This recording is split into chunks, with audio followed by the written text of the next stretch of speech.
من كنت تعانق دمعة الفكر تناجي الله في صبر وترجو رحمة تسري.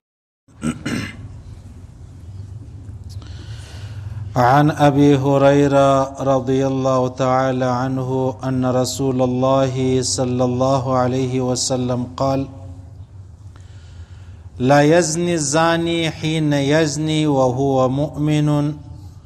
ولا يسرق السارق حين يسرق وهو مؤمن، ولا يشرب الخمر حين يشربها وهو مؤمن. رواه البخاري ومسلم. عايزانو د جناب نبی کریم صلی الله علیه وسلم ارشاد دی، فرمایي چې خدا نه خواسته کله یو مومن مسلمان بدکاری کوي، اکه نارینه یي اکه زنانه یي، بیا د هغسې د الله رسول فرمایي چې یو غلا کوي، بیا د هغسې پیغمبر علیه الصلاة والسلام فرمایي چې یو مسلمان شراب څښي، پیغمبر علیه الصلاة والسلام فرمایي چې وهو مؤمن، دا نسی کېدلی چې یو سړی دی د بدکاری په حال کې دی مؤمن پاته سي، الله ایمان جنې واخلي دی بدکاري چې دغه کوي، یا دغسې یو سړی غل دی غلا کوي، الله ایمان جنې واخلي بیا دی بغیر د ایمانه چې د هغه غلا کوي، یا یو سړی چې دی هغه شراب څښي، نو د الله رسول فرمایي د بخاري او د مسلم حدیث دی په داسې حال کې دی شراب څښي چې ایمان الله د ده څخه واخلي بیا دی شراب چې دی هغه څښي. یعنې د دې صدا معلومه سوه عزیزانو چې یو طرف ته خو مسلمان مومن د الله سره وعده کړې ده چې زه به ګناه نه کوم، زه به نافرماني نه کوم، زه به بېلاري نه کوم، او بیا چې کله یو سړی راولاړ شي د ایمان په حال کې هغه ګناوې کوي چې هغه کافران کوي، په کافرانو کې بدکاري چې ده هغه ګناه نه ښکاري. صحیح سلو که څوم د دوی په دین کې د هغه ګناه ده، دغسې په کافرانو کې غلا کول دا څه ده خاص خبره نه ده، که څوم د دوی په دین کې دا خبره چې دغه حرامه ده. دغسې په کافرانو کې شراب څښل څونه عام دي، په کافرانو کې شراب. بار ملکو له راولاړ سه هلته 18 کاله څخه مابعد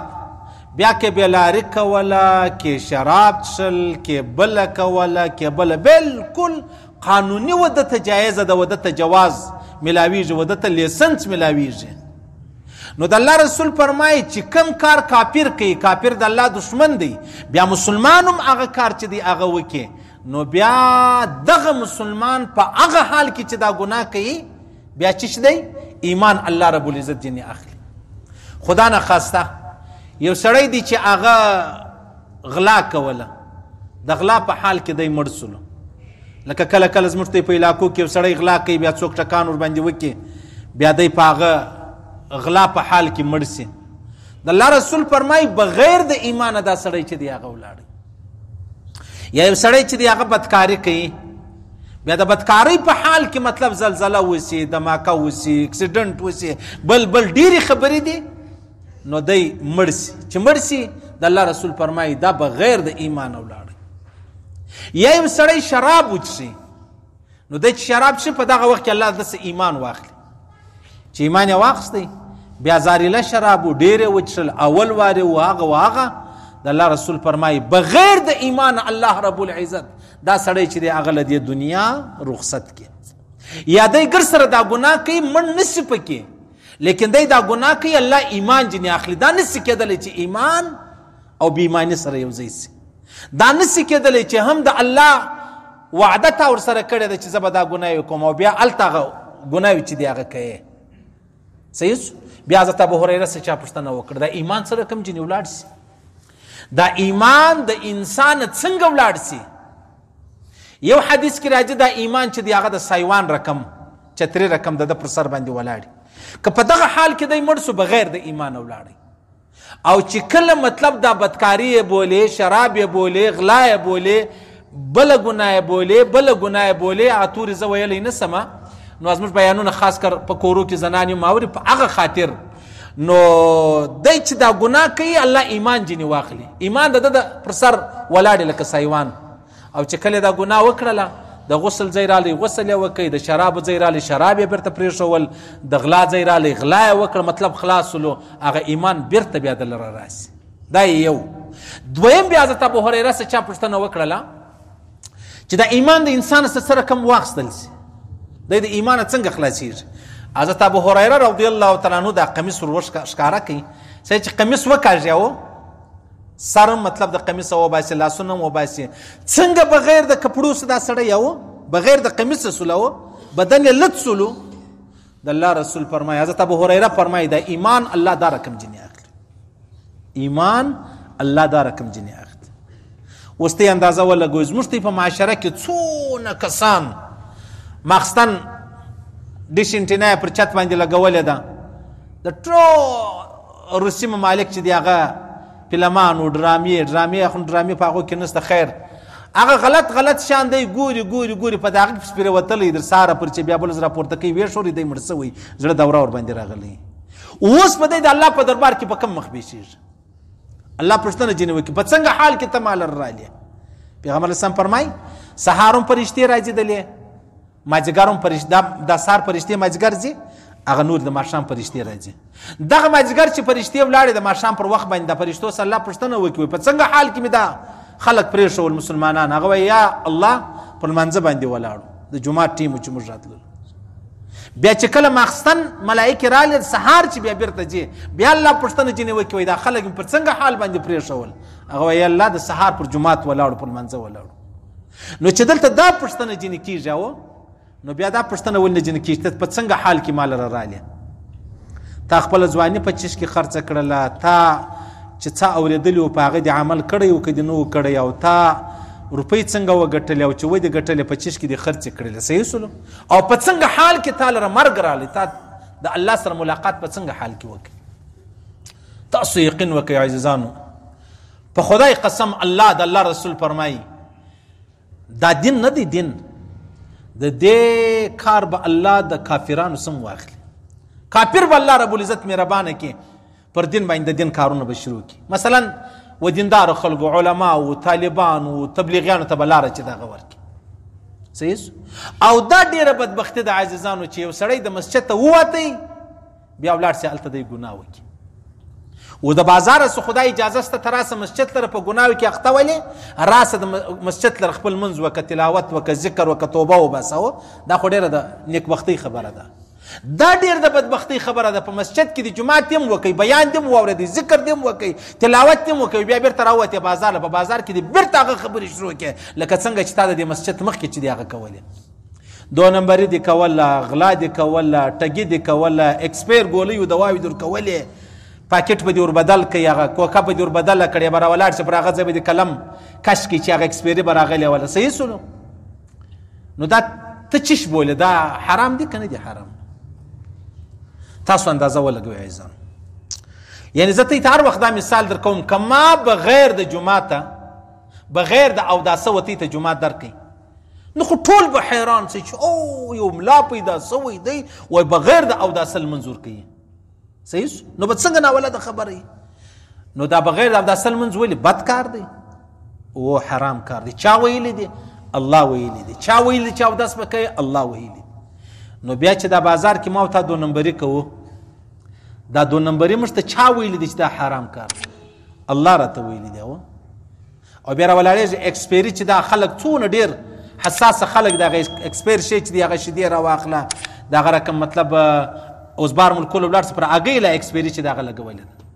د هغه رقم بسکوټونه راواخله، د هغه رقم مطلب خوراکي ټول شیان راواخله، پر هغه یې لیکلي دا دې تاریخه پورې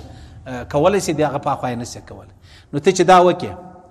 بیا کله کله دکانداران درته وایي و یار دا اکسپایر ما چې دغې کمپنۍ د خوا دی دا ډېر ټیم نور وایي که نږدې اکثره وایي کور ته وړم، صحیح؟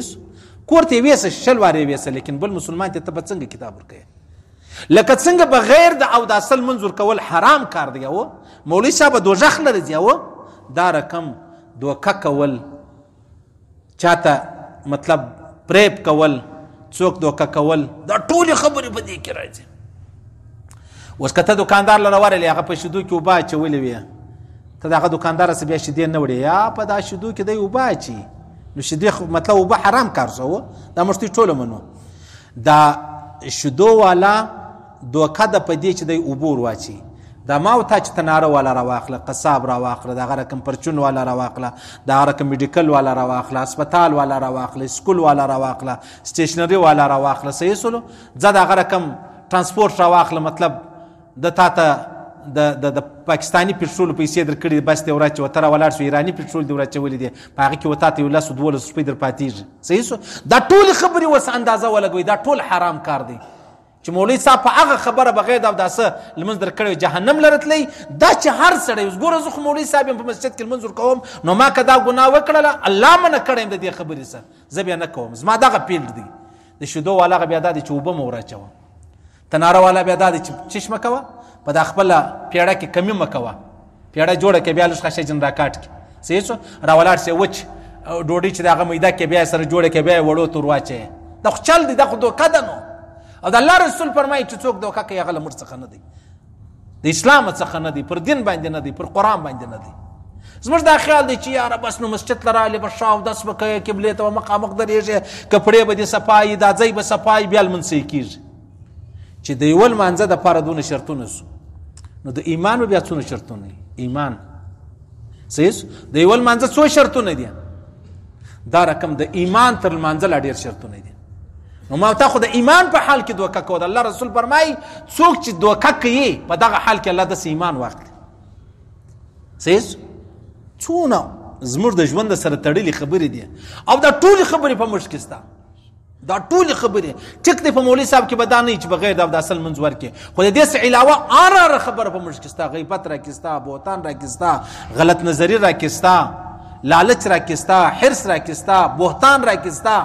څو غیبت را کې شته، څونه ډېرې خبرې را کې شته. او د الله رسول فرمایي چې ته کله ګناه کوې په دغه حال کې الله سړي ایمان اخلي. دا یو مثال دی. اوس نو په سیزه چې هر سړی ګناوې کوي، الله رب العزت د ایمان بغیر په دا ګناه کوي. ایمان او ګناه نه سره چلیږي. بیرته د دې ګناه سره اخلاص او د الله په فضل دا ګناه دا ایمان بیرته دلی چې دی هغه راشي. نو د الله رسول فرمایي څوک بدکاري کوي، صحیح سو، او چې بیا خاص کر په روزه کې بدکاري کوي، د دې خو بیا امتحان نه لري، دا ګناه بیا امتحان نه لري.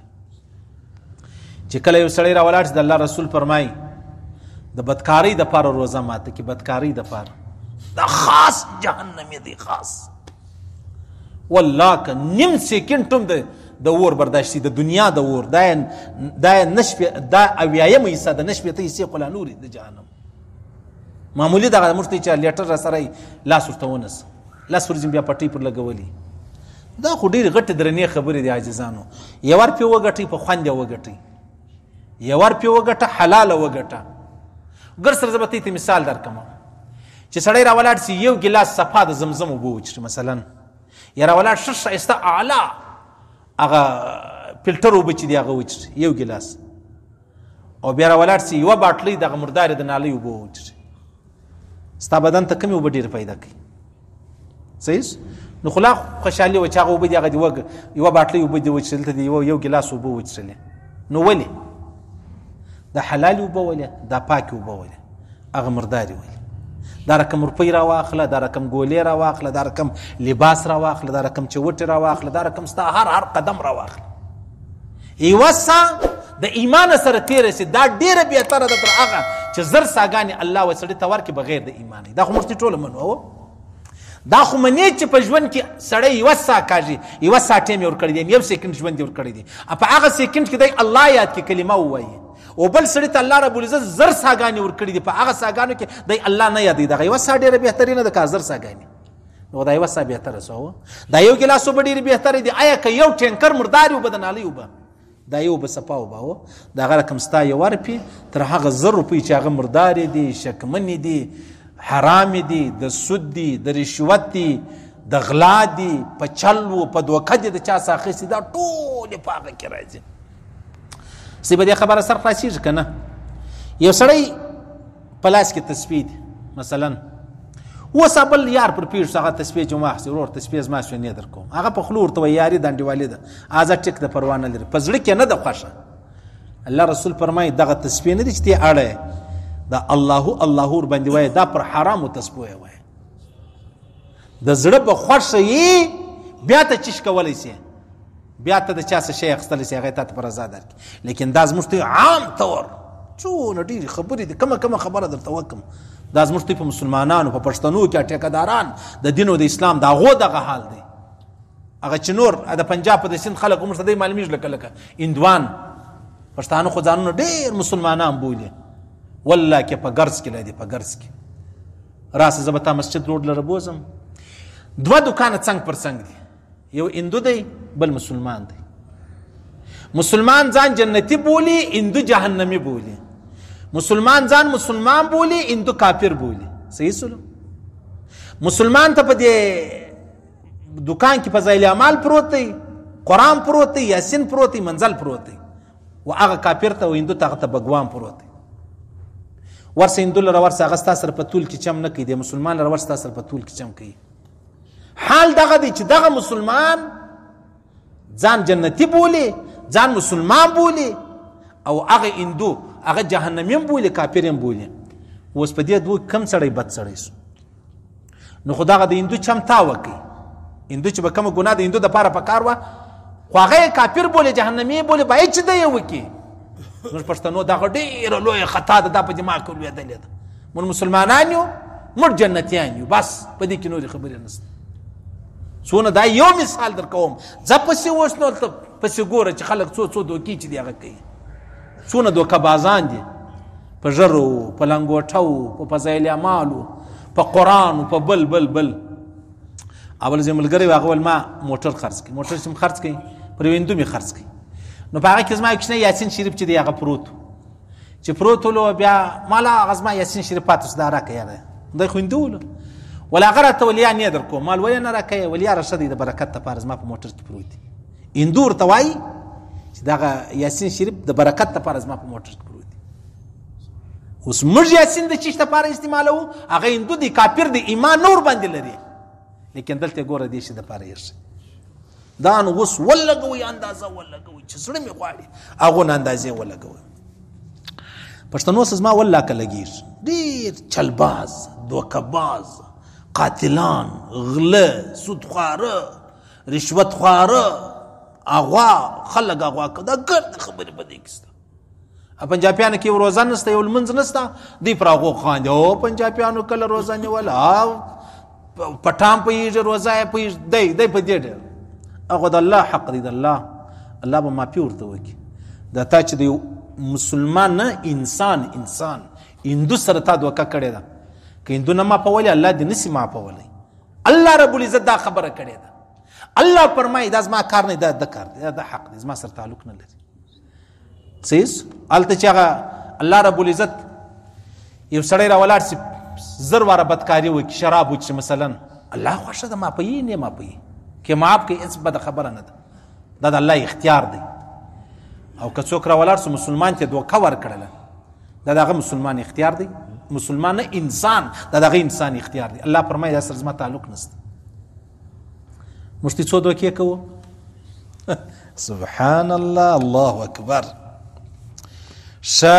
ولا يشرب الخمر حين يشربها وهو مؤمن. دا نسی کېدلی، د الله رسول فرمایي یو سړی شراب څښي په دغه حال کې دی مؤمن. نه دا کېدلی نسی. نعوذ بالله، استغفر الله. خدا نه خواسته که چا لره په دغه حال کې مرګ رالی، دا بس بغیر د ایمانه تقریبا لاړی. کامل ایمان ودته میلاو نسو. کامل ایمان، پر ایمان چې کوم الله او رسول بللی دی هغه شی نسو ته میلاو. فإن تاب الله عنه. بدکاری یې کوله، غلا یې کوله، شراب یې څښل، بیا دغه څه ما باندې توبه وایستله د بدکارۍ څه، الله معافي ورته کوي، پروا نه لري. شراب څه توبه وایستله، الله معافي ورته کوي، پروا نه لري. صحیح، الله معافي ورته کوي. که دې غلا کړې وه، د غلا څه توبه وباسه، هغه سړي ته خپل حق ورسوه. غله نه دی، غله دا راولاړ شي ډېرې غلاوې وکړي، د ډېرو خلکو حق وخوري، د هغه بعد بس بیا راولاړ شي، بیا عمرې له راولاړ شي، بیا حج له راولاړ شي، بیا ژر پرېږدي، بس بیا تبلیغ له راولاړ شي. نه بس وایي ما اوس توبه وایسته. نه 15,000 واره توبه وباسې، ته په دې نه خلاصېږې. د بدکارۍ دې توبه وایستله، الله معافي درته کوي. د شرابو دې توبه وایستله، الله معافي درته کوي. او که تا د بنده حق خوړلی و، د هغه څخه معباد دې توبه وایستله، هغه توبه ستا نه قبلېږي. ولی الله رب العزت ستا توبه قبلوي، د خپل حق په باره کې قبلوي، چې زما پر تا حق دی پروا نه لري زه نه غواړم د بنده د حق چې کومه خبره ده هغه الله رب العزت اختیار هغه زه دا اختیار کې لرم نه که څومره الله رب العزت منزه ذات دی ټول کائنات د په کنټرول کې دی د په اختیار کې دی لیکن دلته الله رب العزت و بندګۍ ته دومره لوی اختیار چې دی هغه ورکړی دی دین نه دی دین اسلام پیغمبر علیه الصلاة والسلام فرمایي که چیرې دوه کسان یو پر وښ ناست دی بل هم پر وښ ناست دی یو پر آس بل پر آس یو پر خچر بل پر خچر یو پر بوده بل پر بوده ناست دی ولاړ دی ګپه سره کوي یا یو سړی پر وښ دی پر آس دی پر بوده دی یو بل سړی لاندې ولاړ دی ورته ولاړ دی ګپه کوي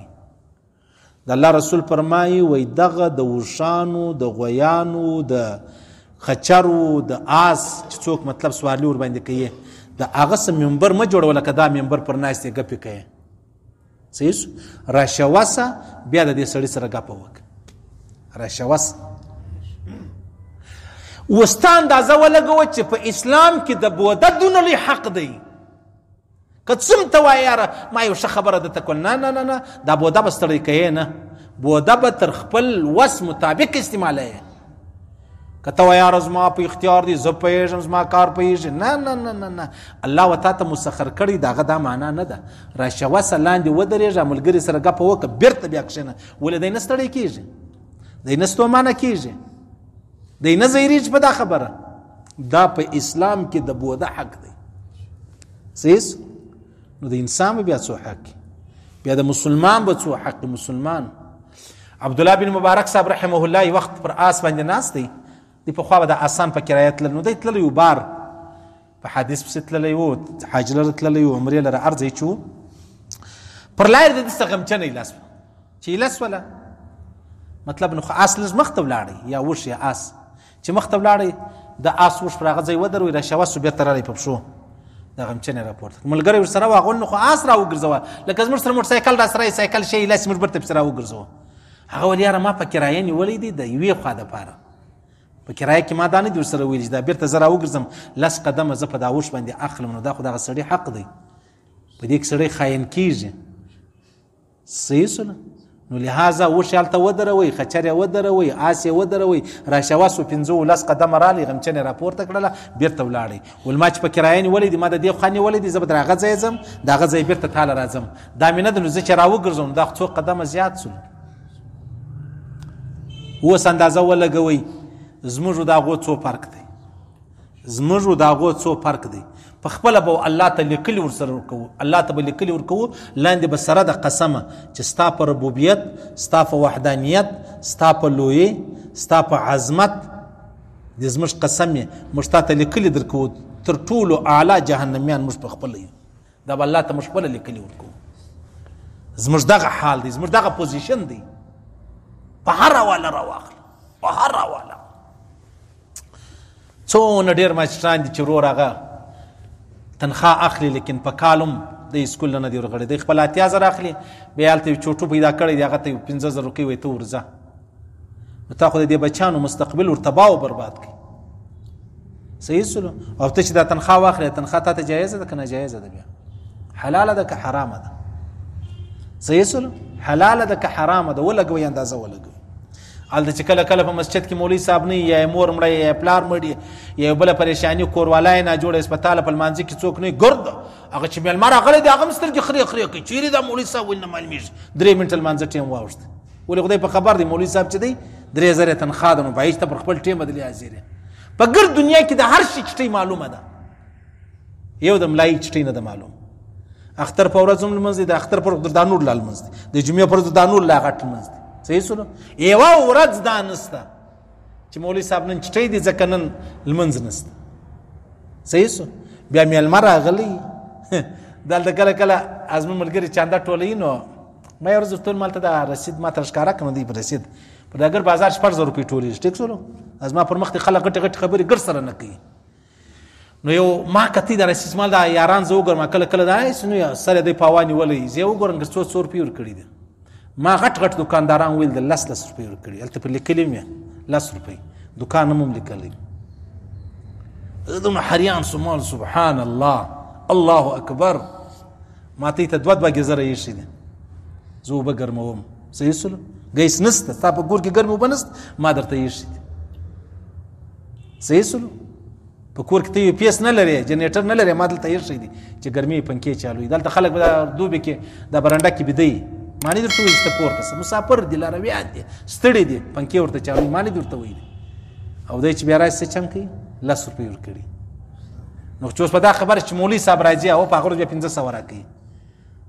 الله رب العزت په 10 روپۍ رانیولی دی نعوذ بالله استغفر الله مولوي صاحب په 1500 دی تا اندازه ولګوه زما د بیرې زما د شرمه زما د شناخته 1500 ورکوي په هغه وار چې زه ورسره یم او که زه نه وم بیا 10 روپۍ ورکوي 10 روپۍ 10 نو زه چې زما ملګرو ته نه یا سټیټ ور یادوم هغه دغه شی دی خو څوک چاته 10 روپۍ ورکړي بیا سترګې ورته مړې یا و په 10 روپۍ نو سترګې نه مړې کوي الله اکبر په دا یې مه کوه چې دا مولوي صاحب دی دا په دا یې کوه دا د الله کور دی صحیح د الله کور دی الله کور زما نه هر مسجد ته چې ورله د خپل مالیه مسجد لره ورسه ظلم مکه او ناجایزه مکه صحیح ده ها نو د الله رسول فرمایي فصل دی ګناه کته توبه وایستله د شرابو سه او د بدکارۍ سه د دې خو اجازه شته ځکه د الله رب العزت په حقوق کې شمارل کیږي او که د غلا خبره وله هغه ورلور ورسو بیا توبه وباسه د دې مثال لکه صحیح چې لمونځ قضا کړي لمونځ دې قضا سو چې قضا سولو اوس په څه چم کې یا لمونځ قضا کړی دی اوس په توبه نه خلاصېږي لمونځ را وګرځوه توبه وباسه چې الله حق دا و چې ما په هغه وخت کې دا لمونځ کړی ما په هغه وخت کې نه وکړي اوس په قضایي را وګرځوم بیا به چې شوه کومه توبه به وباسم چې الله له ما غلطي وسوله کله کله تا ته 4 روپۍ په پور در کړي دي یا تا ور کړي دي تاریخ دی یو ورښولی د پر بل تاریخ راوړلی نو بیا پیسې خو یې در کړلې عادي لیکن ته معافي غواړې چې معافي کوه معذرت غواړم 15 ورځې ما پیسې وځنډولې صحیح سو د لمونځ هم دغه رقم دی لیکن په نورو ګناهو کې او وی الله اکبر ډېرې والله د افسوس خبرې دي والله دا د یو مسلمان وشتې په کرایه نیولې دا خبره پرون په غزني کې یو بم پټاو شوی و په خبره څو کوچنیان پکې مړي دي ګرد کوچنیان دي ماشومان دي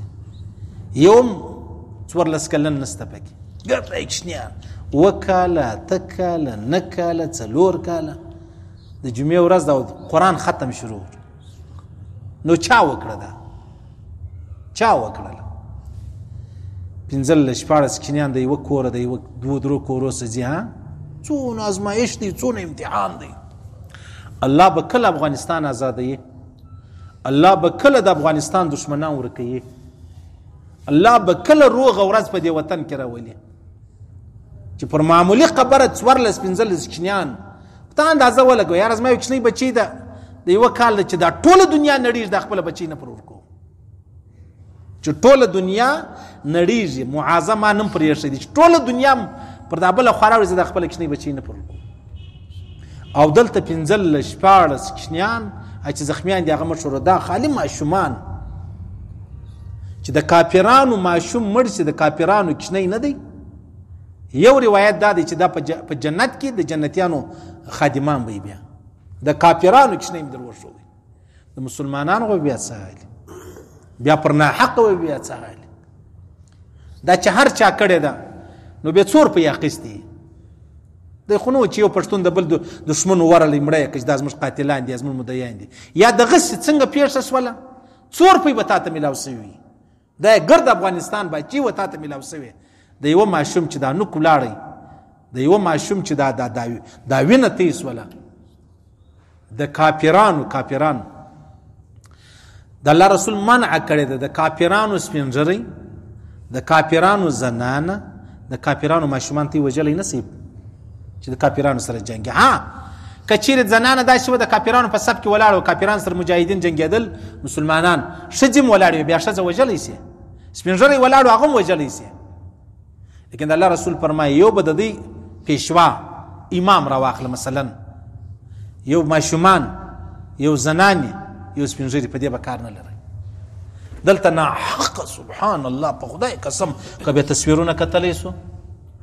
بس راله ټیک د سید دماکه وسو هر شی چې وسلو بم پټاو سو هر څه چې وسو بس راله خبره خلاص سو 3 ورځې بس پاکورو کې جړاو بس خبره خلاص سوله هغه نه میاشتې چې دا یوه مور راواخله یوه خور راواخله چې دا کوچنی ماشوم یې په نس کې ساتئ هغه خوارۍ هغه تکلیفونه پریشانۍ هغه غمونه هغه پیدا کېده هغه یخ هغه ګرمي یا لویېده 2 کاله 3 کاله تر رسول هغه د ځان وینه په چښل من دې دونه شیدې و بچانو ته ورکړي چې اخر د دې په بدن کې یوه ذره وینه نشي پاته، دونه کمزوري چې اډون یې وخوړل شي. دا هغه 15 دا خو کوچنیان د دې دا نه معنی چې 15 کوچنیان مړه سو، د دې 15 کوچنیان د هر کوچني سره سل کسان چې دی هغه خوار سو. بابا جلا خوار سو، ادې جلا خوار سوله، ورور جلا خوار سو، خور جلا خوار سو، ماما جلا سو، اکا جلا سو، خاله جلا سو، ټیک سو، اما جلا سو. څونه دا د یوه کوچني سره 15 کوچنیان تاسو حساب ولګوئ. او بیا وژل شوي پر چشم باندې دي. د جنګ ورځ ولا جنګ روان ولو یو شی نه ولو. ولې د افغانستان سره د باروتو کور جوړ کړي؟ صحیح سلو پر غټه سطح د یهودو د اسرائیلو د کافرانو منسوبې دي. دا د باروتو کور جن جوړ کړي چې پر هر ځای ورلې ته ورس افغانستان لور په مسجد تورونو زلمنځ کې 15 کسان دا پښې هغه نقلي لګولې هغه وباسي بیا دې پر منځ کې. دا ولې دا الته بومان پټ سوي، دا الته هغه چې شی بولي هغه ورته پټ کړي، بس خلک پکې وخیږي چې وخیږي او لاړ. څنګه خبره دا به کله رونا کېږي پر دې وطن؟ الله دې د محمد رسول الله په خاطر رونا کې راولي. الله دې شهیدانو چې په افغانستان کې څونه شهیدان سوي دي د دې شهیدانو په خاطر دې الله رب العزت رونا راولي. الله دې د پیغمبر علیه السلام مبارکه مور نه د بی بی امینه رضی الله عنها د ګرد کائنات پاک دامن محترم پلاردار خاندان د پیغمبر علیه السلام پیغمبر سم د دې د زړه ټکړاو صحیح سو د دې بی بی امینه په خاطر دې الله رب العزت امن اطمینان سکون راحت صلح روغه جوړه چې دا هغه راولي. صحیح سو دا چا پر کور چې برابر دا غوسه پښتنه کوي. دا د خبرنامې کار نه دی چې په خبرنامه کې رااله 2 منټه ټیم ورکړي بس تیر رسول ورسره د هغه مور چې پښتنه وک. صحیح سو چې او بیا په دې کې د است د چا یو زوی د چا یو زوی هغه په کې ولاړ یو خور دی یو ورور دی خور یو ورور درلود هغه په کې ولاړ مور یو زوی درلود هغه په کې ولاړ بابا یو زوی درلود هغه په کې ولاړ. ابا سید سورزن خبرنامه دانو خبر ردیان. یا الله د محمد رسول الله په خاطر برابر کې د محمد رسول الله په خاطر په خپل دعا کې هر وخت دعا دا کوي چې یا الله پاکستان کې امن راولي خوشحالي راولي زموږ وطن مخ خرابوي په افغانستان کې یا الله امن راولي خوشحالي راولي یا الله کافران تباہ او برباد کړي د کافرانو د غي کورونو خراب کړي لکه زموږ د مسلمانانو کورونه چې را خراب کړي هر وخت دا دعا کوي. یو ورځ ول الله رب العزت د یو کندي و د یو غریب و د یو چا دعا چې دغه بل قبول کړي. صحیح سو د یو کندي څونه عجب خبره ده. اول څوک راغلی و نو یو سړی مړ سو سړی چې مړ سولو شغټ سړی وډي روپۍ پاتې سولې یو ورور پاتې سو یو کور والا پاتې سوي دی سړی وسه مطلب را ولاړ سو کروڑ روپۍ پاتې سولې یا ډیر روپۍ پاتې به ډیر روپۍ په افغانستان کې مزکه چیرې